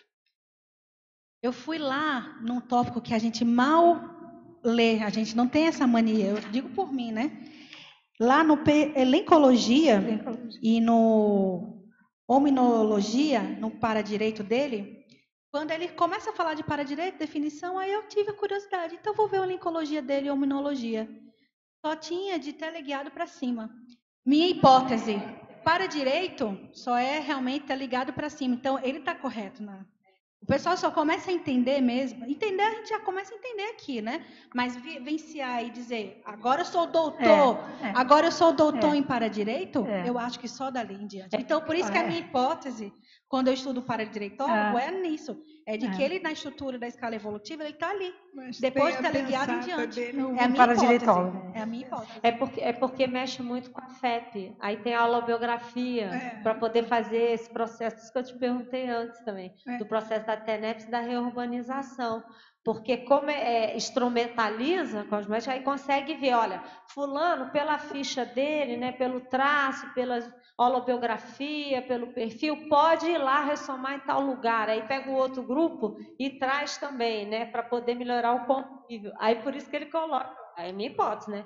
Então, a mesma Acima hipótese. do teleguiado, porque já tem uma cosmovisão É. da nossa para-história, né? Dos grupos, é muito legal, né? É. Mas ele coloca, né, que o para-direito é normal nas comunex evoluídas. Tem uma pensada dele Exatamente. sobre isso. Karina, eu posso só contribuir com essa reflexão que vocês fizeram? Me chamou muito a atenção como a cultura, ela impacta. Você falou dos haitianos, né? Lá em Porto Alegre tem um restaurante, quando eu vou visitar minha família, a gente toma café da manhã, e tem alguns haitianos que estão trabalhando lá, né? É muito interessante ver a postura deles. Eles dão muito valor para todas as pessoas, inclusive se as pessoas forem mais idosas, eles valorizam demais o idoso. Eles são extremamente responsáveis, eles não atrasam um minuto, e eles são muito cumpridores de dever, e eles dão muito valor para qualquer tipo de trabalho. Então, isso chama atenção, porque é como se levedasse a massa, né? Porque você vai se destacar, as pessoas se destacam. Então, é interessante esse processo da cultura, porque a gente pode pensar cultura e extrapolar, né? A cultura conscienciológica, a cultura das ICs. Cada IC, quando você se voluntaria, você vai naturalmente buscar entender mais aquela linha, aquela essência, né? É muito rico. E isso impacta a gente diretamente, né? É interessante essa questão também, algumas sincronicidades. Quando eu cheguei de vez na cidade, na semana chegou um monte de nordestino, porque essa agente de saúde, ela vai todo mês nas nossas casas. Tem um agente de saúde a cada quilômetro. Então, todo mês ela bate lá na minha porta para falar se eu preciso de alguma coisa. E aí ela falou, vocês acabaram de chegar, chegou um monte de gente aí do Nordeste na minha rua. A minha rua é enorme, assim, ela é longa, né? Eu falei, caramba, foi logo aqui. Aí o meu duplista, é o seu clã, é o seu clã. Bem, né? Você já tinha comentado. A terceira pergunta do nosso amigo de Curitiba. Na parafatologia, página 1, oitava linha, Karina. Oitava linha da página 1, parafatologia. Página 2, na verdade. Né? Página 2. Quais são os sinais existentes na CONSIM em relação à sua paragenética predisposta à interassistencialidade? A partir de que idade essa paragenética já aflora na intrafisicalidade? Eu gostei dessa pergunta também. Eu coloquei a questão da paragenética aplicada à intrasciencialidade porque é algo pessoal. Eu comecei a perceber, claro, eu era pequena, hoje eu olho para trás e vejo que já tinha ali todos os indicadores. Então, quais eram esses indicadores? É esse nome que ele fala, indicadores, né, Eliana? Esses indicadores eram, desde pequena, ali por volta dos 6, 7 anos, eu já tinha uma predisposição em casa, a minha família, eu percebia isso, hoje olhando para trás, já me via como alguém assim, de ajudar, de para-raio. Então, muitos problemas de casa acabavam que podiam refletir, piorar na situação do ambiente, mas quando chegava a mim, o negócio se desfazia. Né? Então, sempre havia ali um processo de para-raio em casa. Então, havia problemas domésticos, pai, mãe, filho, normais, né, de família. Então, sempre havia uma predisposição quando chegava em mim, ou eu tinha uma opinião, ou algo desencadeava para mim, o negócio já se desfazia. Eu comecei depois a perceber uma certa tendência nisso, de interassistencialidade na família. Outra questão também que você pode perceber é outros indicadores, liderança. Você pode perceber, às vezes tem aquele filho, aquela pessoa, seja da idade que for, todo mundo vai àquela pessoa para pedir uma opinião, para ter um conselho. E às vezes aquela pessoa desfaz todo um processo que poderia piorar, agravar. Também isso aconteceu também. Então é um outro indicador a liderança. Na família, é um outro indicador. Outra questão também que você pode perceber a interassistencialidade é com relação ao seu nível de isenção, de exemplarismo no grupo. Então, em determinados momentos, é normal, né, em termos de família, o pessoal chegar num processo assim mais imaturo, mas aí quando percebe em você que você está superando, o pessoal ganha força para melhorar, para se qualificar. Então é outra questão, a questão de exemplo. Então citei ali umas 3, né, que são alguns indicadores que eu percebi nessa questão da interassistencialidade, da paragenética. Outras eu comecei a perceber já assim, quando eu era adulta, né? Agora eu comecei a perceber que eu já tinha certos insights quando era criança de interassistencialidade. Por exemplo, quando eu era criança, me lembro que eu queria escrever, né, livros. Eu lembro que eu tinha 8 anos, que eu queria ler a minha ideia era assim, queria ler todos os livros do mundo e queria escrever com 11 anos, era a minha ideia. Isso eu lembrei depois. Porque eu queria ajudar as pessoas com a escrita, porque eu achava importante. Mas aí entrou a fase da adolescência, aí entrou um pouquinho, né, da obnubilação, os hormônios, perdi esse conceito. Eu fui lembrar disso tudo agora em 2016, com a minha amparadora aqui do lado. Eu comecei a me lembrar que com 8 anos eu tinha ideias interassistenciais, com 11 anos eu comecei a escrever uma autobiografia, 11 anos, gente, eu não tinha que ideias, eu nem lembro as minhas ideias quais eram. Só complementando essa resposta, eu vejo muitos casos de crianças que não é só ideias, elas são assistenciais.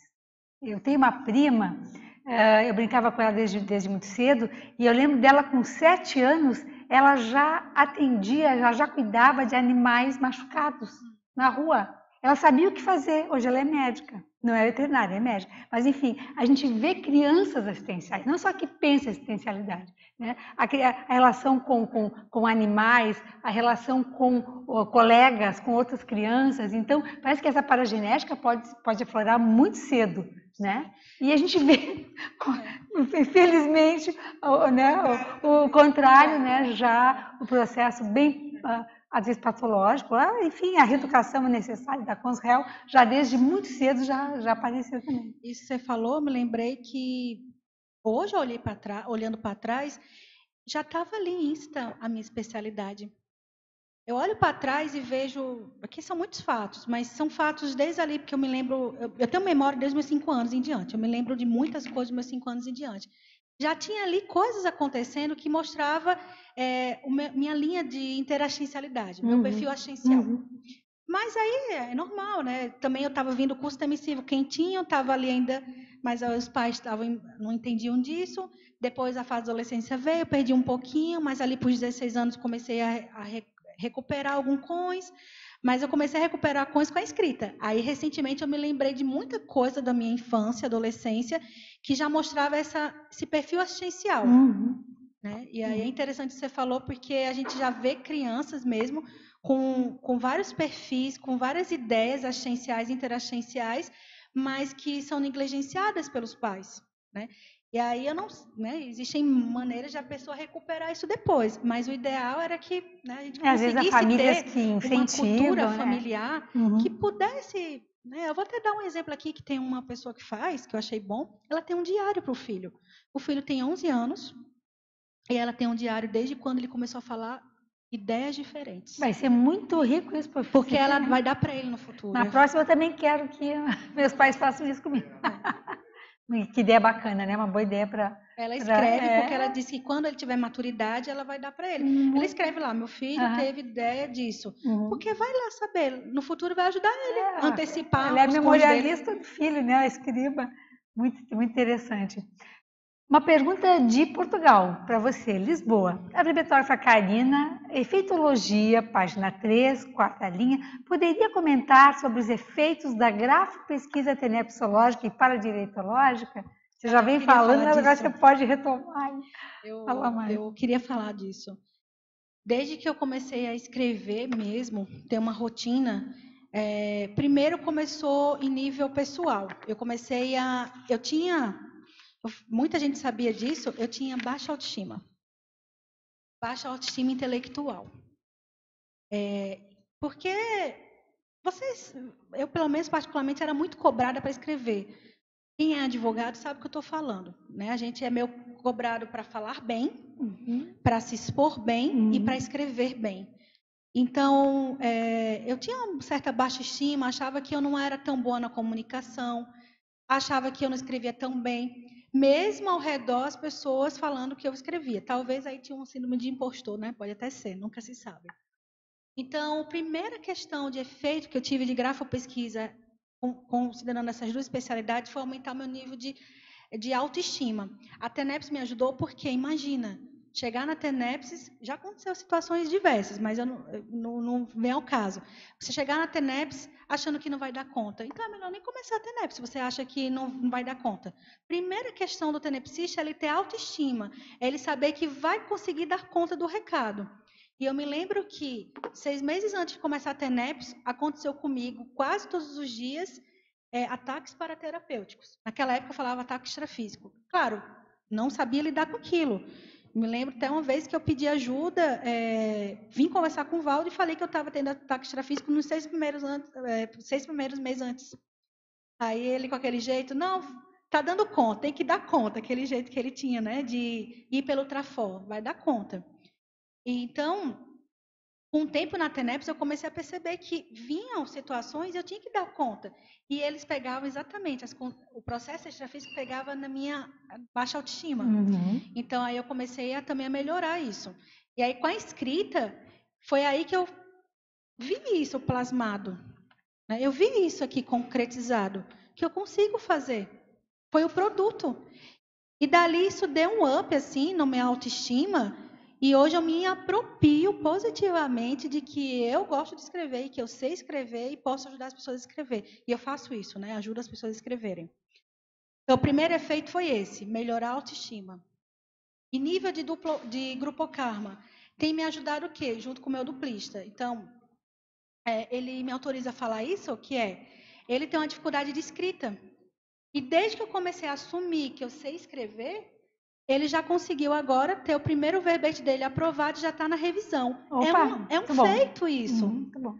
Não tem preço. Quando eu vejo que ele vai daqui a pouco apresentar o verbete dele, eu me sinto super feliz, porque eu sei que tem a ver com o fato de eu estar em casa, estudando lá para os meus artigos e verbetes. Ele está do lado, ele acaba pegando as energias ali.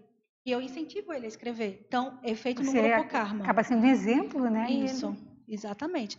E aí eu percebo também que pessoas me procuram, agora eu estou nessa cidade, eu estou em um determinado voluntariado, e exige responsabilidade, as pessoas também me veem como um referencial de escrita.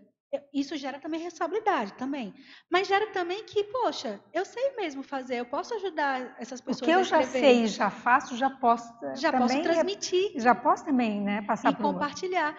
Então, está gerando também um efeito maior no grupo. Eu espero que gere mais coisas assim no futuro, principalmente, assim, eu estou agora lançando em janeiro um livro, que é na área de direito mesmo, é da Solcim.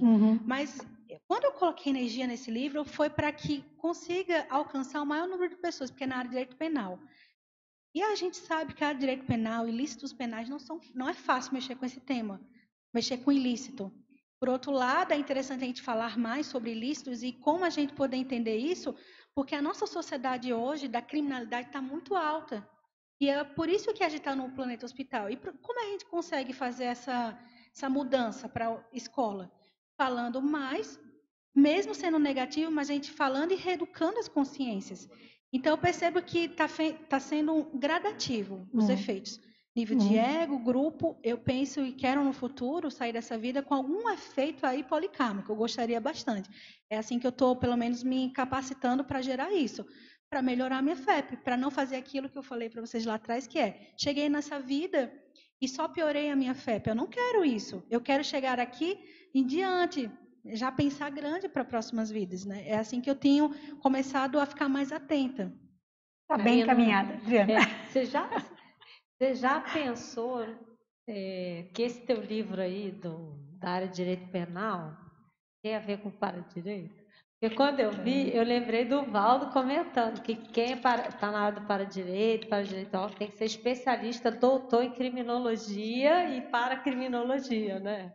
Então, você falou isso agora, só para te contextualizar aqui. Quando a questão de ter feito essa obra, eu ainda estava no meu ponto cego de escrita. Então, eu pensei, essa obra que estou fazendo já há 10 anos. Foi algo que eu escrevi em termos de TCC. Para vocês terem ideia como é um amparador, por isso que eu acho que tudo é uma sincronicidade. Me vinha no TCC que aquilo ia virar alguma coisa. Eu nem lembrava de livro, gente. Mas ia ser alguma coisa. Se alguma coisa, eu nunca sabia o que era. Quando foi há 2 anos, Marilza começou a me incentivar a escrita. E aí eu comecei a recuperar cônjuge que esse livro, tudo aquilo que eu escrevi há 10 anos, aquilo é que era o livro. E aí veio rapidamente essa informação que a Adriana falou, que para a gente entender para-direito é interessante a gente entender de ilícitos de criminalidade. Fiz o livro, né? E aí, recentemente, eu comecei a pensar mais nisso. Nossa, eu tenho uma responsabilidade. Esse livro não é só simples. Tanto é que, como eu coloquei nele, eu coloco uma dedicatória que é para todas uma dedicatória relacionada assim, para todas as pessoas começarem a pensar no ilícito como uma forma, no ilícito penal para se reeducar. Eu não coloco a questão da restauração, exatamente como da sanção. Eu coloco que o sistema penal tem que ser mais restaurativo e reeducativo. Eu nunca tinha parado para pensar no sistema restaurativo e principalmente reeducativo, porque ainda o paradigma do penal, lá atrás, há 10 anos, era ressocializador. Ou seja, quando você pratica um crime, você tem que ser ressocializado depois que você cumpre uma pena. Com esse livro, eu comecei a perceber, não. Se a gente pratica um ilícito, não é pela punição. Claro, você vai ter que se responsabilizar pelo que você cometeu, entender, mas não é só o caráter de ressocializar, se colocar aquele antigo criminoso na sociedade. Você tem que ajudar ele a se reeducar. Então, o paradigma do direito penal tem que ser restaurativo, mas principalmente reeducativo. Para mim, foi assim, como uma luva, né? Como é que se fala? Foi realmente ligar os pontos, associar essas ideias. E foi recentemente. E eu acho que ter chegado a essa ideia só me permitiu porque eu venho estudando para direito, venho fazendo TENEPS. Tudo tem uma conexão, sabe? Aí eu estou lembrando, depois você deve ter lido o verbete do professor Valdo para criminologia, né? Sim, que é muito legal. Mas é que o que você está falando tem a ver com o que eu queria que você explicasse mais também. Ali na fatologia, na página 2, você colocou a assunção do erro, né? Acho que tem a ver com esse papo. Porque eu fiquei pensando, a gente admitir o erro, né? É um processo de reflexão, né? De pessoa entender bem o processo da conduta equivocada, né? E ver que errou e fazer a restauração, vamos supor, né? Processo da autocosmoética. E aí vem o processo do para-direito de como externalizar isso para poder fazer essa reparação a partir da assunção do erro. Aí você colocou lá, tem a ver lá na página 3 do binômio para-direito e para-dever. Eu queria que você detalhasse assim, como é que você, pelo viés do para-direito e da TENEPS, essa assunção do erro leva a essa técnica, né, externa de poder fazer ressarcimento, assumir isso para dever. Como é que você pensa isso? Teve algum caso? Então, eu coloquei a assunção do erro também por causa de fatos pessoais. Como eu falei há algum tempo, eu percebi já que eu já errei muito em muitas questões, já assim, errei uma vez, 2, 3, e eu não quero errar mais, porque já chegou assim na 20ª e você tem uma hora que você fala, peraí, tem alguma coisa realmente que precisa ser mudada, porque a gente sabe que o fato de errar faz parte do processo do evolutivo. Por isso que a gente coloca tentativa, erro, acerto.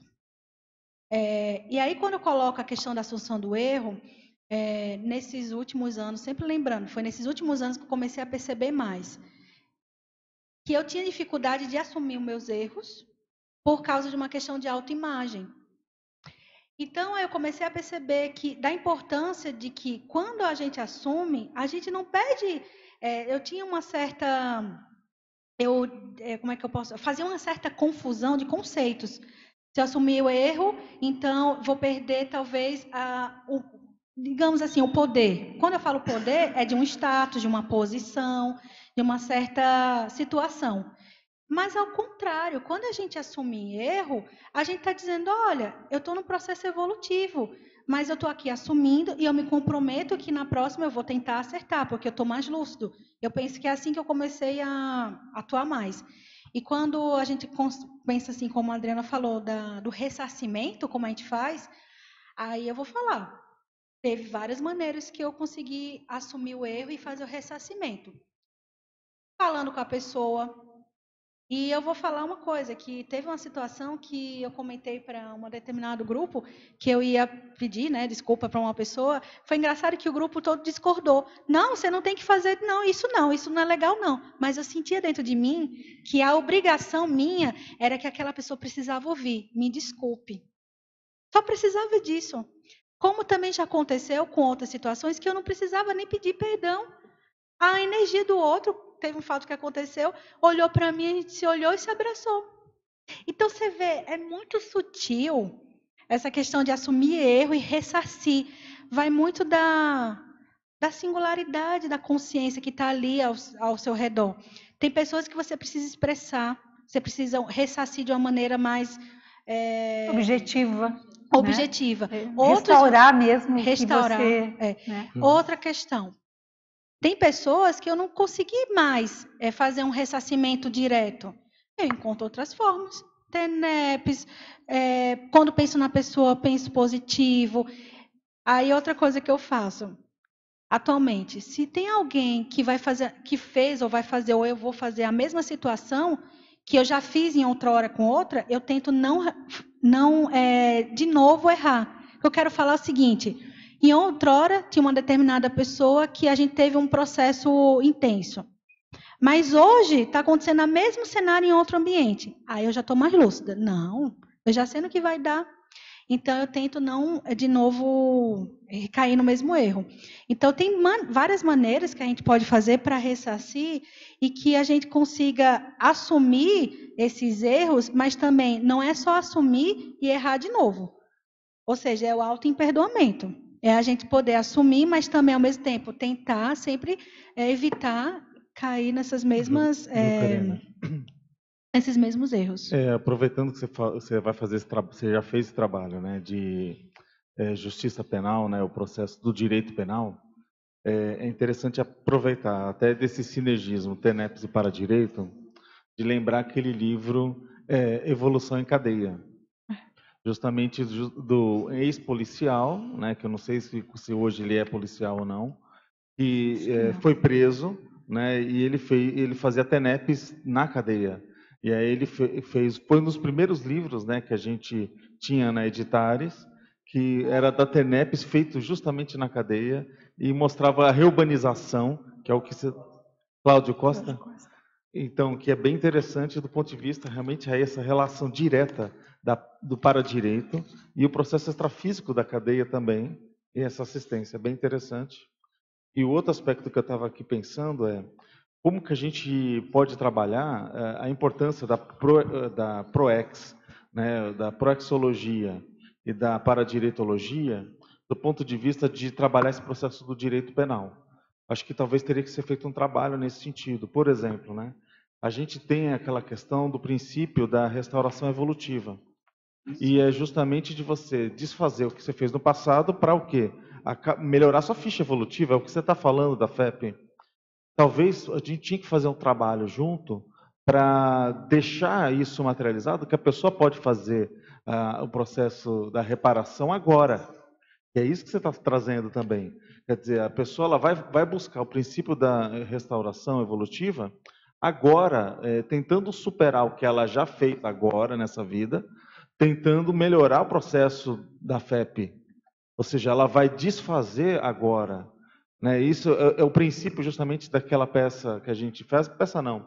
Aquela encenação, né, basicamente uma peça que a Apex fez o ano passado, do processo do direito, vocês lembram? Uhum. Em que foi feito lá um julgamento e foi mostrado o caso, justamente um caso real, né, de um preso dos Estados Unidos, um nova-iorquino, em que ele realmente ele era um cara líder de gangue, e ele foi preso, e aí ele começa na cadeia, naquele corredor da morte, né, preparado para ser executado.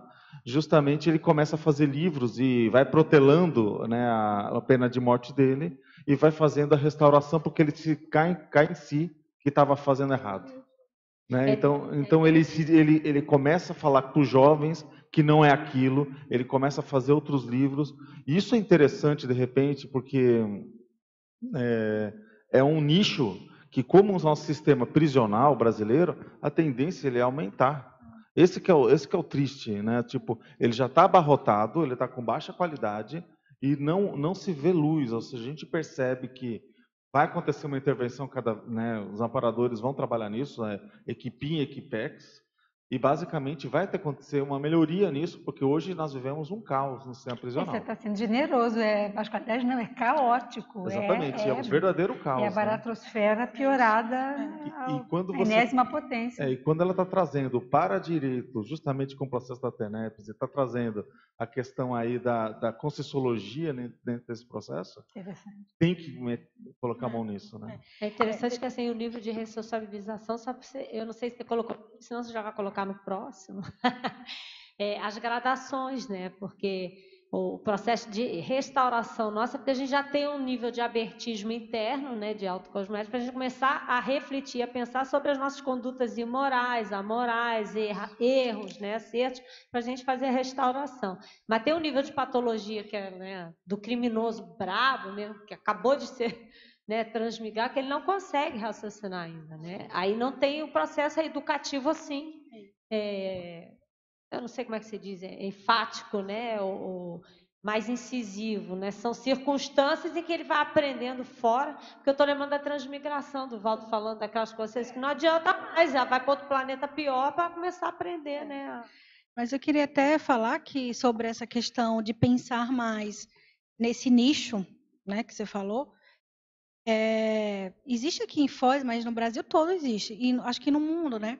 Já tem grupos que começam a trabalhar com justiça restaurativa e ciclos de construção de paz dentro de determinados crimes. Então, por exemplo, aqui em Foz tem um grupo que agora eu esqueci o nome, que eles trabalham com quando eu falo criminosos, infratores, eu vou até mudar. Infratores de crimes de trânsito e violência contra a mulher. Eles trabalham com esse tipo de paradigma de justiça restaurativa, levando eles a pensar por que eles foram infratores desse tipo de crime. E segundo esse grupo daqui de Foz, eles conseguiram perceber que depois que eles começaram a atuar, já começou o quê? A diminuir o número de reincidência. Então, é bem interessante que parece que um viés para a justiça restaurativa, ciclos de construção de paz e outros paradigmas que possam vir, pode ajudar a evitar que as pessoas reincidam e pode evitar que outros iniciem o mundo da criminalidade ou das infrações penais. Então, já tem aí uma abordagem bem interessante, restaurativa, que o pessoal está colocando no mundo, né? Que está já indo para esse nicho. Eu, particularmente, lembrei também que quando eu tinha 15, 16 anos, eu estava no centro espírita ainda, eu fazia passe para o escuro naquela época. E sabe qual era o nicho que eu procurava? Eu doava praticamente 1 hora por noite. Eram os criminosos. E eu só lembrei disso depois, agora já, com 3 anos atrás, que lá atrás eu já pensava nos criminosos. E eu tinha uma... assim, o perfil assim de assistência eu gostava. O público-alvo, assistencial, era um público era um público. E aí, olha a sincronicidade. Hoje eu estou lançando um livro, Direito Penal, voltado para as pessoas entenderem esse mundo do crime e a gente tentar desestigmatizar os criminosos. Não aqui falo que a gente não tenha que vê-los como pessoas que estão em evolução, que precisam se responsabilizar pelo ilícito penal, mas a gente não estigmatizar mais. Porque no momento que comete um crime, hoje a sociedade, como está a nossa cultura, ela realmente entra na estigmatização. E depois, para limpar a identidade dessa consciência, é bem difícil. Então, o livro foi nesse sentido. Eu pensei em levar o pessoal a pensar sobre ilícito, mas, ao mesmo tempo, ter um caráter de pensar diferente. A gente começar a ter outras formas de abordar o ilícito penal. Então, isso que você está falando é muito interessante, porque eu acho que a gente precisa ter mais interessados. Karina, vamos responder uma última pergunta, tem 1 minuto para terminar, porque é bastante interessante, mas eu acho que essa questão aqui acho que vai fazer um fechamento bacana nessa defesa de hoje. É de Porto Alegre, lá na página 5, no item lá, no parágrafo interassistencialidade. Eu vou ler. Enquanto a TENEPS é a técnica assistenciológica intermediada pelo amparador por meio das energias conscienciais da consciência tenepsista, o paradireito é a técnica conviviológica visando a manifestação consciencial cosmoética intra e extrafísica sincrônica ao fluxo do cosmos. Então, para nós fechar, voltando para o tema. Isso aí, essa parte realmente sintetiza bem o que eu quero falar sobre TENEPS e paradireito, no sentido de que ambas são técnicas. E ambas elas são interdependentes. Uma pode ajudar em termos de energia, em termos de a pessoa entender o processo energético junto com o amparador, e a outra pode ajudar em a gente poder saber conviver melhor com consciência e consciex. E eu acho que esse ambiente da TENEPS dá muito para a gente perceber isso. A gente está ali, junto na TENEPS com o amparador, chega todo tipo de consciência. Se a gente não sabe ser fraterno com aquela consciência, saber conviver com essas consciências dos mais níveis evolutivos, acho que é interessante a pessoa repensar alguns princípios aí pessoais e assistenciais. Então, é nessa linha que eu coloquei esse item. Muito bom. Karina, muito obrigada. Você vê que pela demanda de perguntas, de debates, você tem que continuar escrevendo sobre isso, né? E voltar aí com novos verbetes. Então, agradecemos muito a vocês, tertulianos, né? Que aí esquentaram o debate, aos que já foram embora também, aos teletertulianos, claro, a equipe do Tertuliário, a equipe da Enciclosapiens, e vamos aos nossos convites assistenciais de hoje. Boa tarde a todos e a todas. Pontuações da tertúlia. Tivemos 19 assinaturas no livro de presença, 15 perguntas presenciais e 9 perguntas online. Hoje teremos 3 recados. A Adriana, com o primeiro simpósio internacional de cosmoeticologia, o Elcade com um convite para o lançamento da 9ª edição da enciclopédia e o Antônio com Cicobaia. Boa tarde a todos. Em nome da Cosmoetos, eu queria convidar todos os interessados na especialidade de cosmoeticologia a enviar os seus trabalhos. Está aberta a chamada de trabalhos para o primeiro simpósio internacional de cosmoeticologia. Acontecerá em outubro de 2019, nos dias 4, 5 e 6 de outubro. A temática desse evento é cosmoética e democracia. Então, quais as interrelações que podem ser feitas nas mais de 600 especialidades da conscienciologia e a democracia, nós como intermissivistas. Então, as chamadas de trabalhos, elas estão sendo divulgadas impressas aqui no CAEC, ou pode enviar um e-mail para int@cosmoetos.org.br ou pelo WhatsApp 45 DDD 991294122. A gente envia chamadas e os interessados remetem seus artigos. O prazo é 30 de março de 2019. Obrigada.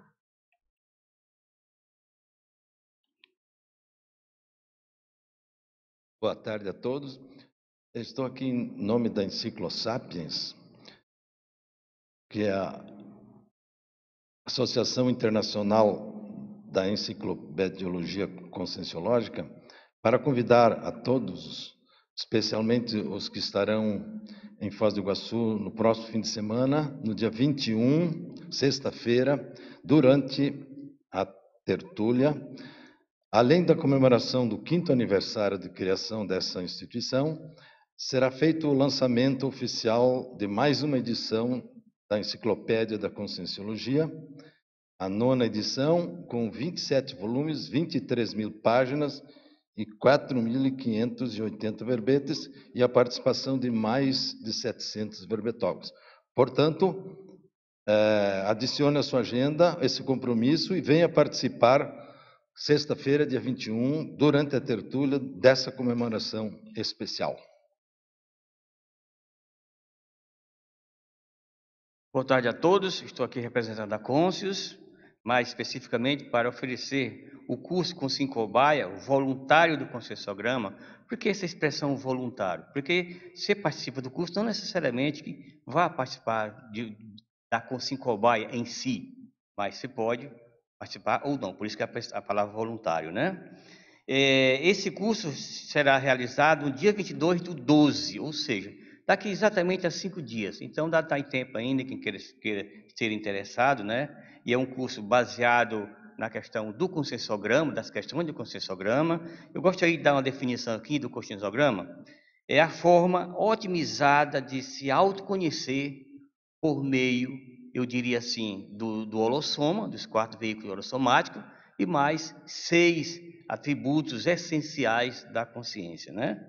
Quem tiver interessado a esse curso, por Sincobaia, entre em contato através dos telefones 2102-1460 e 99994-1460. O código de área é 45. Também pode ser pela Consus, @consus.org.br. Também pode ser pelo www.consus.org.br. Uma boa tarde a todos. Obrigado.